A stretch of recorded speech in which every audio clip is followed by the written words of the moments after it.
Shalom Bapak Ibu Saudara, puji dan syukur kita panjatkan kehadirat Tuhan di mana hari ini kita masih bisa berkumpul kembali untuk memulai ibadah kita kepada Tuhan. Mari Bapak Ibu Saudara, kita siapkan hati kita kepada Tuhan. Mari kita lepaskan setiap pergumulan kita serahkan kepada Tuhan. Mari kita belajar untuk lebih lagi fokus kepada Tuhan. Haleluya. Mari Bapak Ibu, sebelum itu mari kita bersatu dalam doa. Terima kasih Tuhan, terima kasih Bapak Ibu kesempatan yang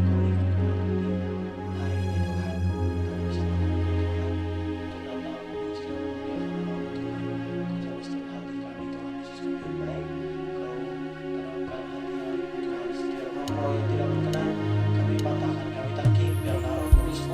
Tuhan. Kami bisa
Tuhan, kami tak tahu Tuhan bagaimana cara kami membalaskan kebaikan-Mu Tuhan.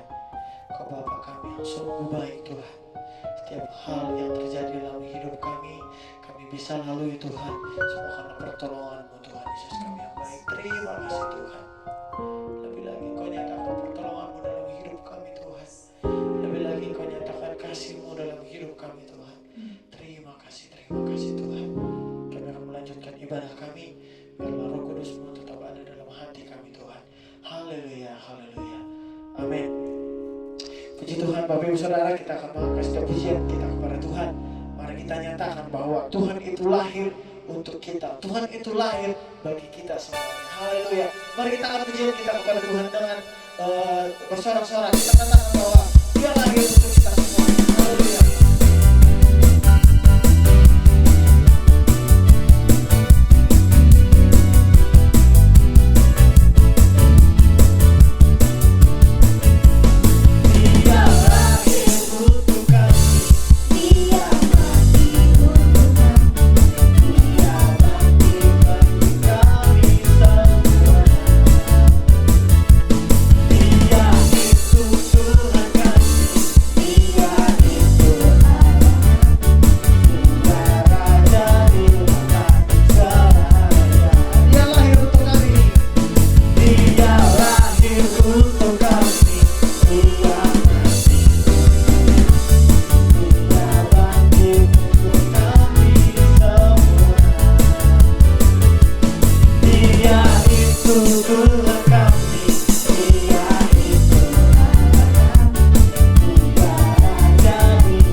ditinggikan, Tuhan dimuliakan melalui setiap pujian yang telah kita berikan kepada Tuhan.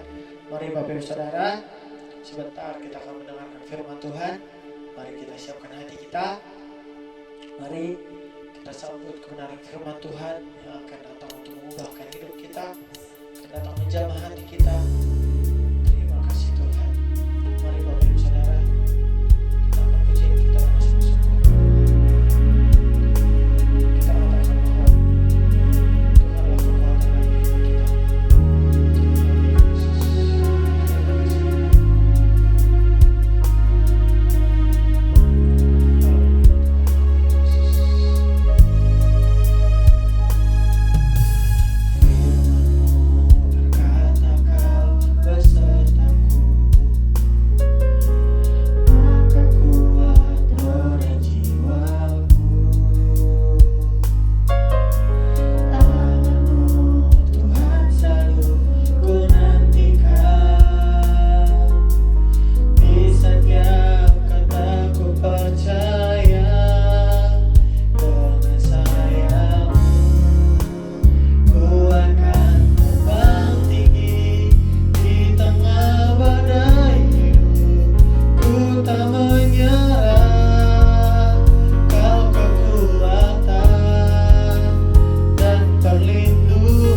Firman-Mu Tuhan, akan disampaikan kepada kami Tuhan Yesus kami yang baik.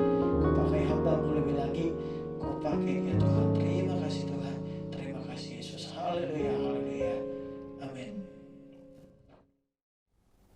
Shalom Bapak Ibu Saudara, selamat hari Minggu bagi kita semuanya. Selamat pagi Bapak Ibu, berjumpa lagi kita dalam ibadah kita di dalam ibadah online ini Bapak Ibu Saudara. Saya percaya sekalipun kita tidak berjumpa secara langsung, Bapak Ibu semuanya menikmati pujian penyembahan yang barusan kita naikkan bersama-sama Bapak Ibu. Dan saat ini kita akan merenungkan firman Tuhan Bapak Ibu Saudara. Bapak Ibu Saudara, kita masih masuk di dalam masa-masa Advent, minggu-minggu Advent. Kita memperingati minggu-minggu Advent untuk mempersiapkan hati dan pikiran kita Bapak Ibu Saudara untuk bersama-sama masuk dalam perayaan memperingati kelahiran Sang Juru Selamat kita Yesus Kristus Tuhan Bapak Ibu Saudara. Minggu Advent itu sebenarnya merupakan masa penantian akan kedatangan Kristus Bapak Ibu. Kedatangan Kristus yang dimaksud di sini bukanlah kedatangan sebagai bayi Natal Bapak Ibu Saudara, karena dia sudah datang sebagai bayi Natal ribuan tahun yang lalu, melainkan penantian yang merujuk pada peristiwa masa depan Bapak Ibu Saudara, yaitu peristiwa di mana kedatangan Kristus yang kedua kali yang sedang kita nanti-nantikan Bapak Ibu Saudara. Nah Bapak Ibu Saudara, sebentar lagi kita akan merayakan peristiwa bersejarah bagi orang-orang percaya Bapak Ibu, bagi orang-orang Kristen, dan juga bagi seluruh dunia Bapak Ibu Saudara. Yaitu kita akan merayakan, memperingati bersama-sama kelahiran Sang Juru Selamat Tuhan Yesus Kristus. Kurang lebih dalam 4 minggu ini Bapak Ibu Saudara, kita sudah bersama-sama merenungkan tema-tema mengenai minggu-minggu Advent Bapak Ibu Saudara, di mana tema-tema ini mempersiapkan diri kita Bapak Ibu untuk masuk merayakan dan bersama-sama merayakan kelahiran Sang Juru Selamat Tuhan Yesus Kristus Bapak Ibu Saudara. Tema yang diberikan dari minggu pertama sampai minggu keempat, minggu Advent keempat Bapak Ibu Saudara, merupakan tema-tema yang diberikan untuk kita bersama-sama merenungkan tema-tema ini untuk kita masuk dalam perayaan Natal Bapak Ibu Saudara. Minggu pertama yaitu minggu pertama Advent, yaitu minggu terakhir dari bulan November Bapak Ibu Saudara. Tema pertama yang kita sudah renungkan bersama-sama yaitu mengenai harapan atau janji yang diambil dari Yesaya pasal yang ke-9. Kemudian minggu Advent yang kedua kita sudah merenungkan bersama-sama mengenai iman dalam penantian Bapak Ibu. Iman dalam penantian, menantikan Sang Juru Selamat itu datang kedua kali Bapak Ibu Saudara. Yang kita sama-sama renungkan dalam Yesaya 40 ayat 3 sampai ayat yang ke-11. Dan minggu Advent yang ketiga, yaitu minggu yang lalu Bapak Ibu Saudara, kita sudah bersama-sama merenungkan, belajar bersama-sama mengenai satu tema yang menarik Bapak Ibu Saudara, yaitu sukacita, yang diambil dalam Matius 2 ayat 10 sampai 11. Dan minggu ini Bapak Ibu Saudara, kita akan bersama-sama kembali merenungkan tema di minggu Advent yang keempat, yaitu minggu Advent yang terakhir Bapak Ibu Saudara sebelum kita masuk dalam perayaan Natal, yaitu tema mengenai tema damai Bapak Ibu Saudara, yang diambil dalam Lukas 1 ayat 26 sampai ayat yang ke-35. Bapak Ibu Saudara, mari kita bersama-sama membuka firman Tuhan di dalam Lukas pasal yang pertama ayat 26 sampai 35. Mari kita memperhatikan dan saya akan membacakan untuk kita semuanya. Lukas pasal yang pertama ayat 26 sampai ayat yang ke-35, begini firman Tuhan. Dalam bulan yang ke-6 Allah menyuruh malaikat Gabriel pergi ke sebuah kota di Galilea bernama Nazaret, kepada seorang perawan yang bertunangan dengan seorang bernama Yusuf dari keluarga Daud. Nama perawan itu Maria. Ketika malaikat itu masuk ke rumah Maria, ia berkata, "Salam hai engkau yang dikaruniai, Tuhan menyertai engkau." Maria terkejut mendengar perkataan itu lalu bertanya di dalam hatinya, "Apakah arti salam itu?" Kata malaikat itu kepadanya, "Jangan takut hai Maria, sebab engkau beroleh kasih karunia di hadapan Allah. Sesungguhnya engkau akan mengandung dan akan melahirkan seorang anak laki-laki dan hendaklah engkau menamai dia Yesus. Ia akan menjadi besar dan akan disebut anak Allah yang maha tinggi, dan Tuhan Allah akan mengaruniakan kepadanya takhta Daud bapa leluhurnya. Dan ia akan menjadi raja atas kaum keturunan Yakub sampai selama-lamanya, dan kerajaannya tidak akan berkesudahan." Kata Maria kepada malaikat itu, "Bagaimana hal itu mungkin terjadi karena aku belum bersuami?" Jawab malaikat itu kepadanya, "Roh Kudus akan turun atasmu dan kuasa Allah yang maha tinggi akan menaungi engkau. Sebab itu anak yang kau lahirkan itu akan disebut kudus, anak Allah." Amin Bapak Ibu Saudara. Saya percaya Bapak Ibu yang merenungkan firman Tuhan, yang membaca dan memperhatikan firman Tuhan, bahkan melakukannya akan diberkati. Amin Bapak Ibu Saudara. Kalau kita melihat dalam teks yang barusan kita baca dan kita ikuti bersama-sama, Lukas 1 ayat 26-35, Bapak Ibu Saudara, kita bisa melihat di sana beberapa gambaran Bapak Ibu Saudara dari firman Tuhan ini Bapak Ibu Saudara. Yang pertama, kita bisa melihat bahwa ternyata berita kelahiran Sang Juru Selamat itu diberitakan di sebuah kota yang kecil Bapak Ibu, yang pada saat itu tidak diperhitungkan Bapak Ibu. Sebuah kota di Galilea yang bernama Nazaret Bapak Ibu Saudara. Kemudian yang kedua, kita bisa melihat Bapak Ibu Saudara bahwa berita ini diberikan kepada Maria Bapak Ibu. Ini adalah merupakan berita yang penuh dengan damai Bapak Ibu Saudara. Mengapa saya katakan demikian? Ini berita damai. Karena ini adalah berita yang penting Bapak Ibu Saudara, bahwa ternyata manusia itu punya kesempatan untuk diselamatkan Bapak Ibu Saudara dari dosa-dosa, untuk dibebaskan dari dosa-dosa, karena Allah berinisiatif untuk menyelamatkan manusia melalui Yesus Kristus Tuhan yang diberikan Allah kepada dunia. Untuk manusia melalui oleh Yesus Kristus, oleh pengorbanannya, manusia itu bisa diselamatkan Bapak Ibu Saudara. Karena memang manusia tidak bisa menyelamatkan dirinya sendiri Bapak Ibu. Jadi mereka membutuhkan juru selamat, dan berita ini adalah berita damai. Berita yang sangat penting bagi orang-orang yang berdosa Bapak Ibu Saudara. Mari kita akan memperhatikan bersama-sama Bapak Ibu.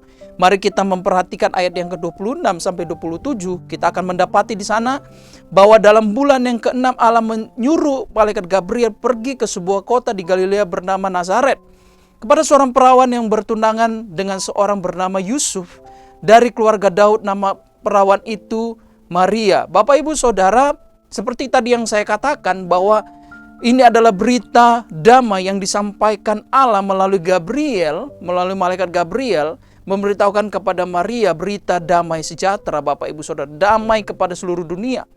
Dan Bapak Ibu Saudara, kita juga bisa melihat bahwa Maria ini tinggal di Nazaret. Seperti yang saya katakan, Nazaret pada zaman itu adalah sebuah kota yang tidak diperhitungkan sama sekali. Nazaret ini merupakan desa Bapak Ibu Saudara. Jadi Maria ini adalah gadis desa, tinggal di desa. Sebuah desa yang sama sekali tidak diperhitungkan Bapak Ibu Saudara. Kemudian dari ayat 2 ayat ini kita juga bisa melihat bahwa berita ini membawa Maria pada risiko yang besar Bapak Ibu Saudara. Berita yang penuh dengan damai yang diberitakan kepada Maria di sebuah desa yang tidak diperhitungkan. Berita ini memang adalah berita damai. Tetapi Bapak Ibu Saudara, walaupun ini berita damai, secara tidak langsung berita ini juga bisa membawa risiko yang besar bagi Maria. Mengapa Bapak Ibu Saudara berita ini bisa membawa risiko yang besar bagi Maria? Bapak Ibu perhatikan dalam pembacaan kita tadi bahwa berita ini diberikan kepada Maria, seorang perawan yang bernama Maria Bapak Ibu Saudara. Jadi Maria belum bersuami, tetapi kemudian berita yang datang kepadanya adalah berita yang penuh risiko. Karena Maria diberitahukan bahwa dia akan melahirkan seorang anak laki-laki. Padahal dia belum bersuami. Alkitab mengatakan dalam bagian lain bahwa memang Maria telah bertunangan bersama dengan Yusuf, tetapi Yusuf belum menjadi suami. Bapak Ibu bisa memperhatikan bahwa ini mendatangkan risiko bagi Maria. Apa risiko yang akan bisa dihadapi Maria melalui pemberitaan ini?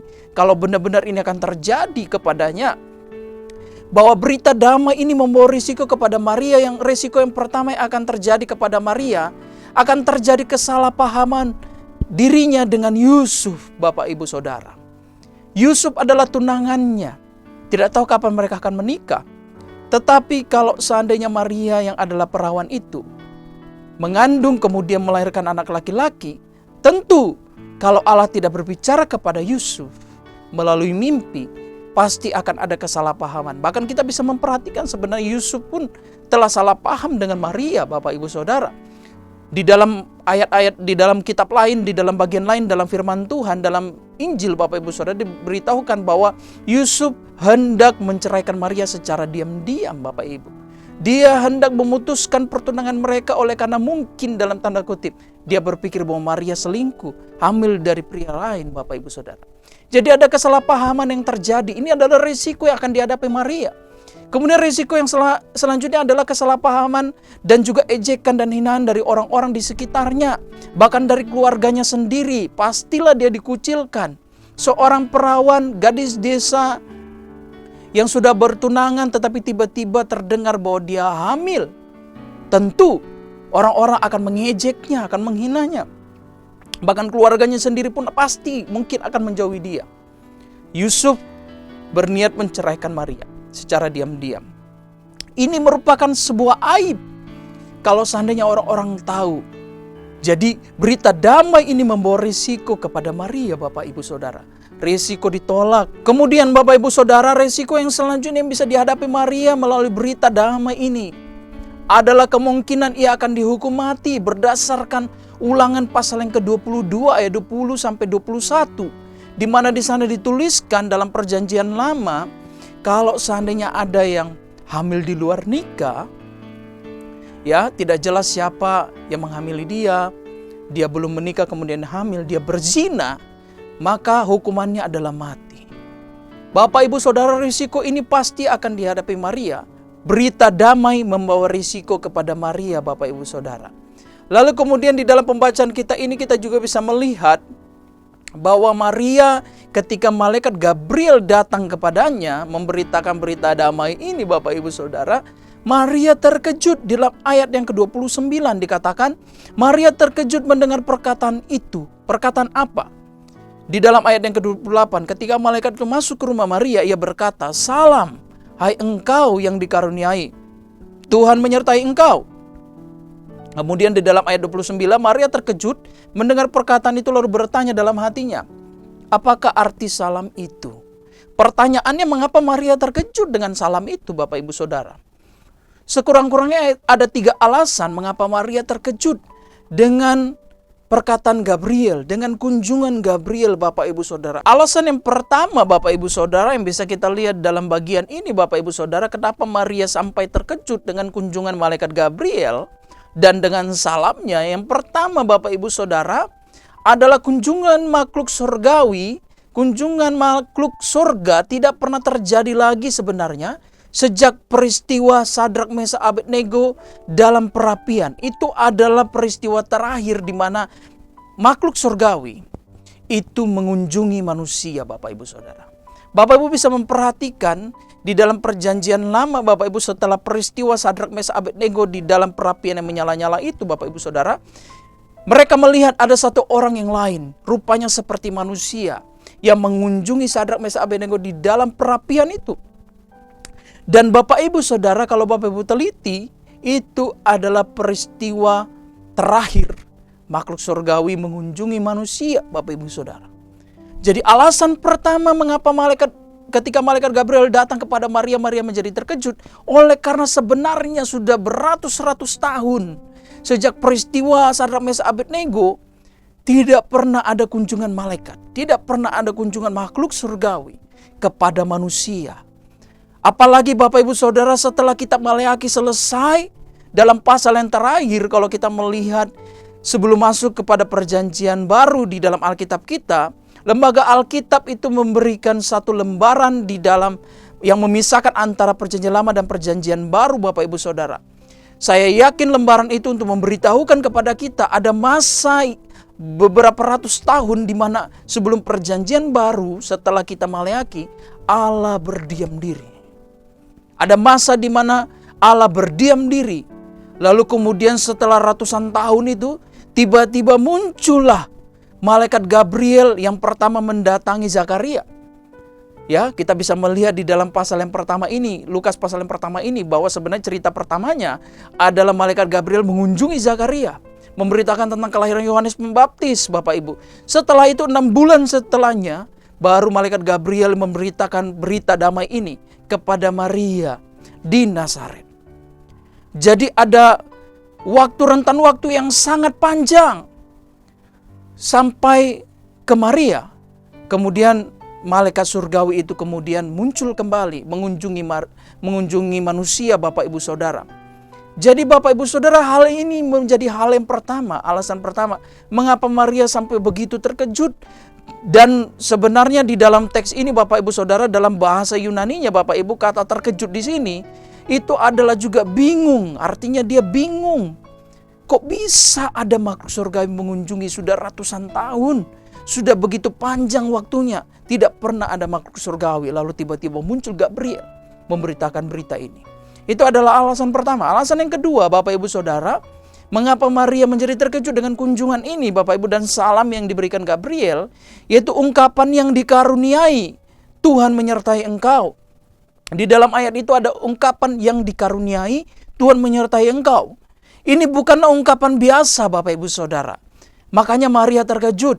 Karena sebenarnya ungkapan ini adalah ungkapan yang diberikan kepada orang yang sebenarnya tidak layak menerimanya. Jadi Maria itu mendapatkan kasih karunia, artinya sesuatu pemberian yang sebenarnya dia tidak layak sebagai manusia untuk menerimanya.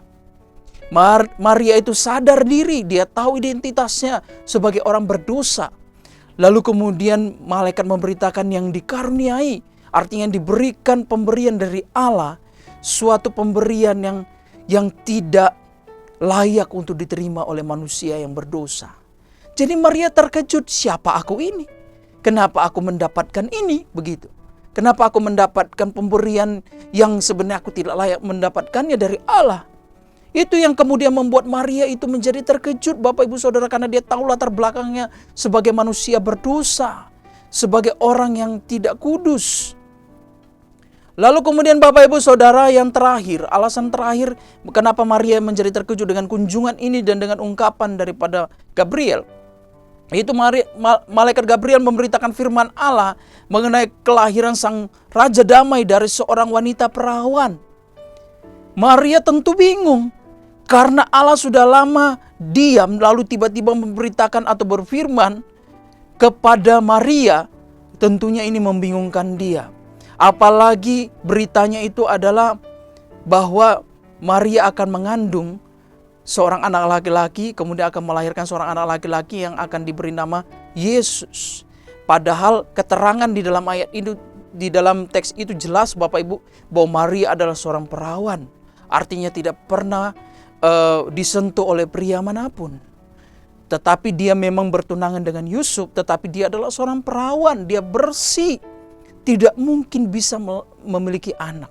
Tidak mungkin bisa memiliki keturunan Bapak Ibu Saudara, hamil.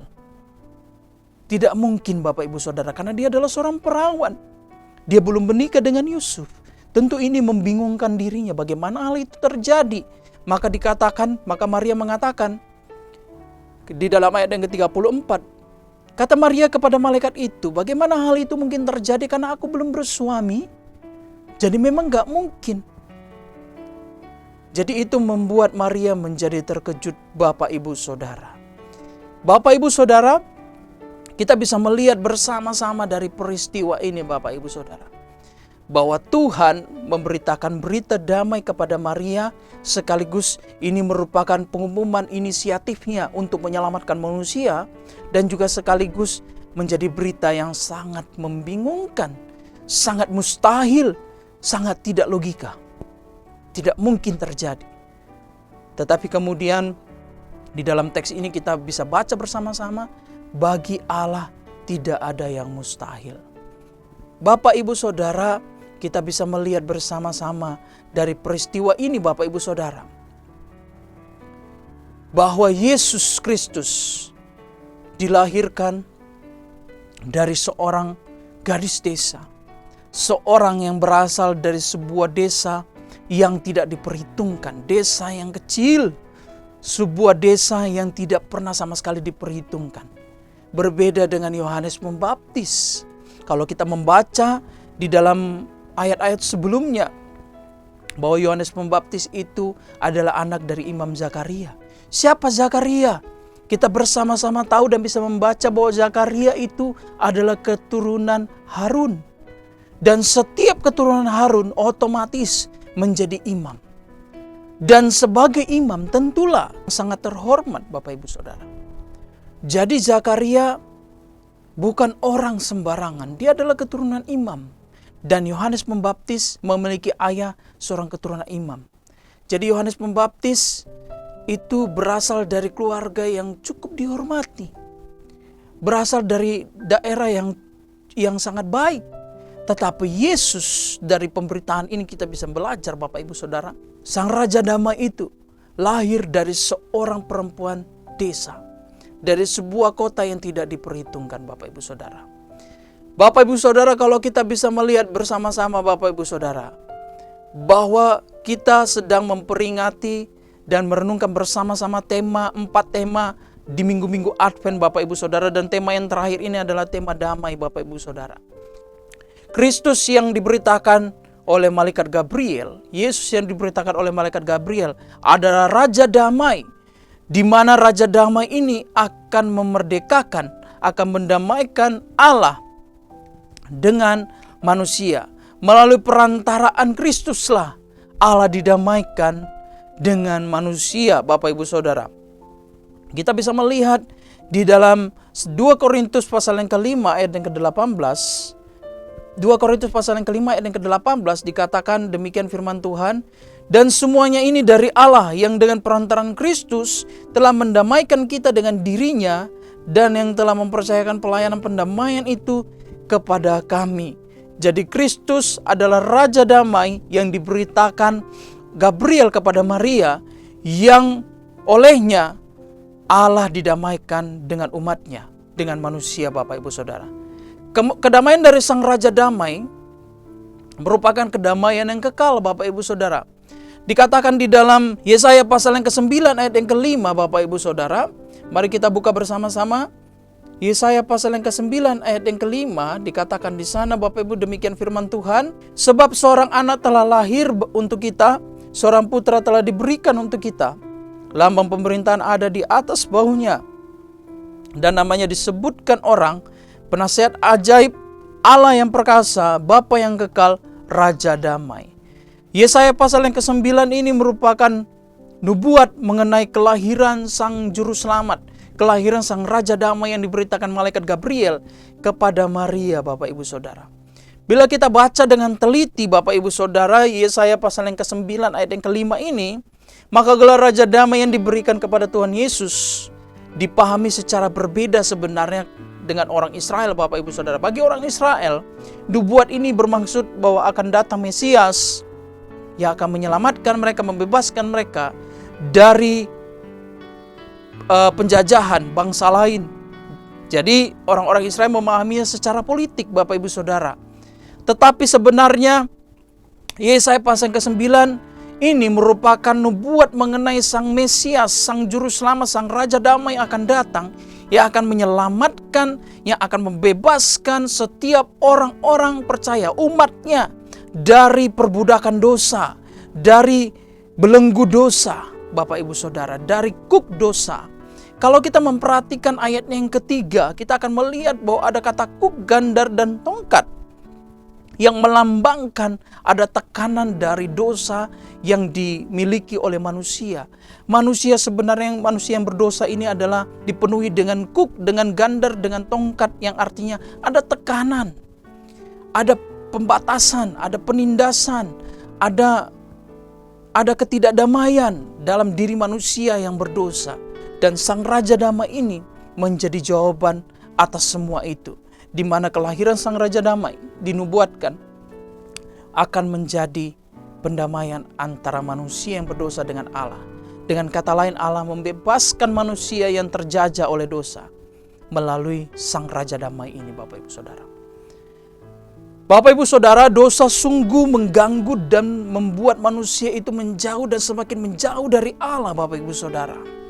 Yesaya dengan tegas secara profetik mengatakan bahwa ini hanya bisa diselesaikan dengan kelahiran seorang anak, seorang raja yang disebut orang Raja Damai, yang akan disebut Raja Damai. Karena Yohanes pasal yang ke-8 Bapak Ibu Saudara, Yohanes pasal yang ke-8 ayat 36 dikatakan di sana Bapak Ibu Saudara. Yohanes pasal yang ke-8 ayat yang ke-36 dikatakan di sana Bapak Ibu. Jadi apabila anak itu memerdekakan kamu, kamu pun benar-benar merdeka. Siapa anak itu? Yesus Kristus Tuhan yang diberitakan malaikat Gabriel. kepada Maria.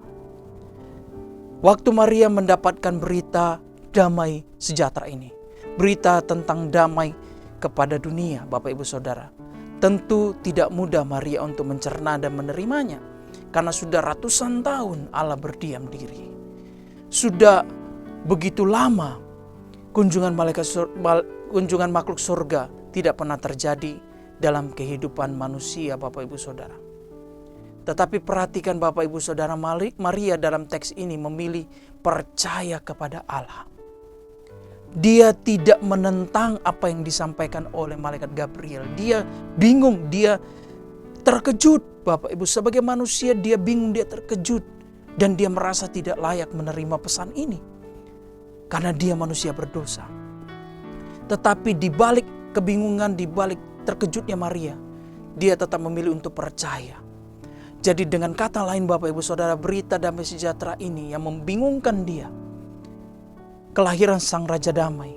Raja Damai belum lahir, tetapi kedamaian dari sang Raja Damai itu telah memenuhi hati Maria. Sehingga Maria dengan hati yang damai menerima berita itu, Bapak Ibu Saudara. Bapak Ibu Saudara, apa yang bisa kita pelajari dari pembacaan kita, dari tema kita hari ini, Bapak Ibu Saudara? Yang pertama, Bapak Ibu Saudara, kita bisa pelajari bersama-sama, Bapak Ibu Saudara, bahwa damai yang sejati itu lahir dari kemustahilan dan Allah yang membuatnya. Bahwa kedamaian yang sejati yang kita butuhkan itu lahir dari kemustahilan yang Allah lakukan, Bapak Ibu Saudara.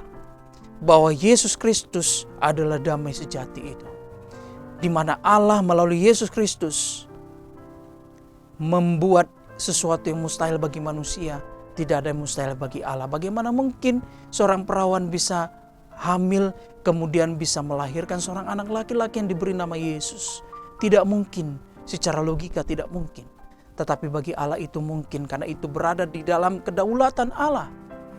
Jadi yang pertama kita bisa pelajari dari teks ini, Bapak Ibu Saudara, kalau engkau ingin memiliki damai yang sejati, undanglah Allah dalam dirimu, undanglah Yesus dalam hatimu, dan berdoalah supaya damai yang sejati itu engkau miliki, Bapak Ibu Saudara. Ketika engkau menghadapi persoalan-persoalan dalam kehidupanmu, percayalah, di dalam kemustahilan ada damai yang sejati yang Allah bisa berikan kepadamu, Bapak Ibu Saudara. Kemudian yang kedua, kita bisa belajar bersama-sama dari cerita ini, dari teks ini, Bapak Ibu Saudara, bahwa ketaatan Maria, pilihan Maria untuk tetap mempercayai Allah sekalipun dia bingung, dia terkejut, dia merasa tidak layak, dia tetap mempercayai firman Allah sekalipun tidak masuk akal baginya, membawa ia kepada kesempatan untuk mengalami damai yang dari Allah, Bapak Ibu Saudara. Dalam kehidupan ini, Bapak Ibu Saudara, kita butuh damai. Dan kadang-kadang damai itu tidak bisa kita rasakan oleh karena kita tidak percaya kepada firman Allah. Ketika Tuhan berbicara kepada kita melalui kebenaran firman Allah yang kita dengar, yang kita renungkan, yang kita baca, kita tidak percaya, maka damai sejahtera tidak diberikan kepada kita. Tetapi kalau kita percaya sekalipun tidak masuk akal, sekalipun situasi sedang sulit, tetapi kalau itu firman Allah diberitakan kepada kita dan kita tidak mengeraskan hati, kita percaya, maka ada damai di dalam hati kita yang Allah akan karuniakan, Bapak Ibu Saudara. Mungkin masalah kita tidak langsung selesai ketika kita berdoa, merenungkan firman Tuhan, melakukan firman Tuhan. Tetapi paling tidak, Bapak Ibu Saudara, hal pertama yang Allah akan kerjakan dalam dirimu adalah Dia akan berikan damai sejahtera dan kekuatan kepadamu, sehingga kau bisa melewati semua itu. Amin, Bapak Ibu Saudara. Kemudian yang ketiga, yang terakhir yang bisa kita pelajari bersama-sama, bahwa berita tentang damai diberitakan kepada kaum yang kecil. Yesus lahir, kita tahu bersama-sama, di Bethlehem, dan Yesus yang adalah Raja Damai menunjukkan kepada kita bahwa kedamaian bukan hanya dimiliki kepada orang-orang besar, orang-orang kecil, orang-orang miskin, orang-orang yang berada di desa sekalipun. Engkau punya kesempatan untuk memiliki damai, karena Raja Damai ini lahir dalam kesederhanaan. Bapak Ibu Saudara, saya ingin kita merenungkan bersama-sama bagian ini. Bapak Ibu Saudara, bagaimana kita memaknai Natal dalam kehidupan kita hari-hari ini? Natal, Bapak Ibu, sebenarnya bukanlah pesta yang besar. Bukan perayaan yang megah-megah Bapak Ibu Saudara. Sekalipun mungkin kalau engkau melakukan itu untuk kemuliaan Tuhan, tidak apa-apa Bapak Ibu, tidak ada yang salah dengan itu. Tetapi mari kita memaknai Natal secara dengan benar Bapak Ibu Saudara.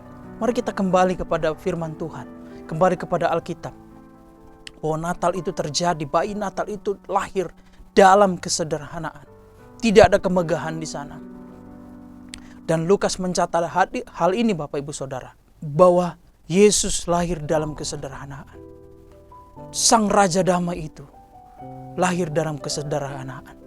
Diberitakan dalam kesederhanaan kepada gadis desa, kepada seorang gadis yang berada di sebuah kota, sebuah daerah yang tidak diperhitungkan. Kemudian dia lahir di tempat yang tidak layak. Lahir dalam kesederhanaan. Lahir dalam keluarga seorang tukang kayu.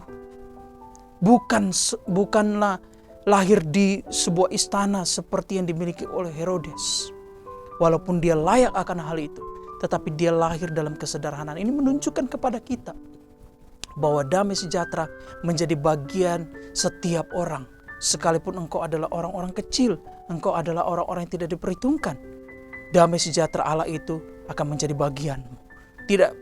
Bukan karena engkau punya harta, bukan karena engkau sering memberi kepada gereja, karena engkau memiliki banyak. Tetapi damai sejahtera itu diberikan kepada Allah, kepada semua orang, bahkan kepada orang-orang yang terkecil sekalipun. Damai sejahtera Allah itu akan tersedia bagi mereka. Amin Bapak Ibu Saudara. Demikian firman Tuhan yang kita bisa dengarkan dan kita renungkan pagi hari ini. Mari kita akan berdoa bersama-sama Bapak Ibu Saudara. Mari kita bersatu di dalam doa. Terima kasih ya Tuhan untuk kebenaran firman-Mu yang sudah kami dengarkan, yang sudah kami renungkan. Bahwa Engkau Allah yang memberitakan damai sejahtera berita damai sejahtera kepada Maria. Dan berita damai sejahtera itu telah terjadi ribuan tahun yang lalu, bahwa Sang Raja Damai telah lahir sebagai bayi Natal dalam kesederhanaan. Bapa, kami berdoa saat ini, kiranya Engkau menolong kami untuk sama-sama merenungkan kebenaran ini ya Tuhan. Kami merenungkan bersama-sama bahwa kami harus berfokus kepada Allah. Bahwa damai sejahtera yang sejati, bahwa damai yang sejati itu hanya berasal dari Allah. Dan terkadang damai yang sejati itu Allah berikan kepada kami dalam kemustahilan, dalam persoalan-persoalan yang mungkin belum selesai, tetapi Allah memberikan kepada kami ketika kami berharap kepada Allah. Engkau juga mengajarkan kepada kami melalui pemberitaan firman-Mu hari ini, bahwa kalau kami percaya kepada Allah seperti Maria percaya kepada firman-Mu, sekalipun tidak masuk akal, sekalipun mungkin sulit bagi kami mencernanya, sekalipun mungkin ketika kami percaya masalah kami tidak selesai, tapi kami tetap memilih untuk percaya, dan kami akan mendapati damai sejahtera yang berasal daripada-Mu ya Tuhan. Kami benar-benar sungguh diberkati dengan kebenaran ini ya Tuhan, dan kami ingin mempersiapkan hati kami, dan kiranya Sang Raja Damai itu melingkupi hati kami sebagai orang-orang yang mungkin tidak diperhitungkan, sebagai orang-orang yang mungkin merasa dirinya kecil, sebagai orang-orang yang mungkin tidak memiliki harta yang banyak. Biarlah Engkau berikan damai sejahtera kepada kami juga ya Tuhan. Kami sungguh percaya dan belajar dari teks ini, firman Tuhan ini, bahwa damai sejahtera-Mu tidak melihat siapa kami, tidak melihat ekonomi kami, tidak melihat kondisi dan rupa kami. Engkau mengasihi kami dan Engkau memberikan kepada kami damai sejahtera-Mu dengan cuma-cuma oleh karena kasih-Mu ya Tuhan. Terima kasih Bapa, kami mengucap syukur dan berdoa kepada-Mu di dalam nama Tuhan Yesus. Haleluya. Kami juga berdoa saat ini menyerahkan ke dalam tangan-Mu untuk bangsa dan negara kami. Berkati bangsa dan negara kami ya Tuhan, berkati Indonesia, berkati ekonomi bangsa kami ya Tuhan. Dan kiranya Tuhan kami berdoa untuk tahun berikutnya, tahun 2023. Ekonomi Indonesia bisa terus bangkit ya Tuhan, bisa terus maju ya Tuhan. Setiap orang-orang yang saat ini belum bekerja, khususnya bagi jemaat-Mu, GSJ Bethesda dan Anugerah, kiranya Engkau menolong supaya jemaat-Mu yang tidak bekerja saat ini Tuhan, Engkau menolong membukakan jalan sehingga mereka bisa mendapatkan pekerjaan yang baik ya Tuhan. Di mana melalui pekerjaan itu Tuhan memberkati mereka dan mereka bisa mencukupi kebutuhan mereka sehari-hari, keluarga mereka ya Tuhan. Kami juga berdoa saat ini kalau ada jemaat-Mu saat ini yang sedang sakit, kiranya juga Tuhan memberkati mereka, Tuhan juga menjamah menyembuhkan mereka di dalam nama Tuhan Yesus. kami berdoa menyerahkan ke dalam tangan-Mu ya Tuhan. Kami berdoa untuk pemerintahan kota Batam ya Tuhan. Kiranya Engkau memberkati pemerintahan yang ada di kota Batam. Kiranya Tuhan memakai pemerintahan yang ada untuk membawa damai sejahtera bagi kota ini. Bahkan juga pemerintahan pusat ya Tuhan. Presiden, wakil presiden, para menteri dan juga setiap jajaran-jajaran pemerintahan. Kiranya Tuhan memakai mereka menjadi alat-Mu untuk membawa damai bagi bangsa kami ya Tuhan. Membawa kesejahteraan bagi bangsa kami ya Tuhan. Kami berdoa saat ini menyerahkan ke dalam tangan-Mu untuk pelayanan kami GSJ Bethesda dan juga anugerah. Kiranya Tuhan memberkati pelayanan ini boleh menjadi berkat bagi setiap orang-orang ya Tuhan. Terpujilah nama-Mu ya Tuhan. Kami menyerahkan hidup kami ke dalam tangan-Mu sepanjang hari ini. Haleluya, haleluya. Bapak Ibu Saudara, mari angkat kedua tangan-Mu. Mari kita akan menerima berkat daripada Tuhan. Pulanglah dengan membawa damai sejahtera daripada Allah Bapa yang Maha Kuasa. Dan kiranya engkau dimanapun engkau berada, Tuhan memberkati engkau dan melindungi engkau dimanapun engkau berada, apa yang engkau lakukan dan engkau kerjakan. Bahkan Tuhan juga akan menyinari engkau dengan wajah-Nya dan memberi engkau kasih karunia yang melimpah. Tuhan juga akan menghadapkan wajah-Nya kepadamu dan memberi engkau damai sejahtera yang melampaui segala akal. Damai sejahtera yang tidak diberikan dunia kepadamu. Yaitu berkat daripada Allah Bapa, Anak, dan Roh Kudus mengalir atas kehidupanmu dan menyertai setiap engkau dimanapun engkau berada sampai selama-lamanya. Amin. Selamat hari Minggu Bapak Ibu Saudara. Tuhan Yesus memberkati Bapak Ibu. Shalom. Puji Tuhan Bapak Ibu Saudara, kita telah selesai mendengarkan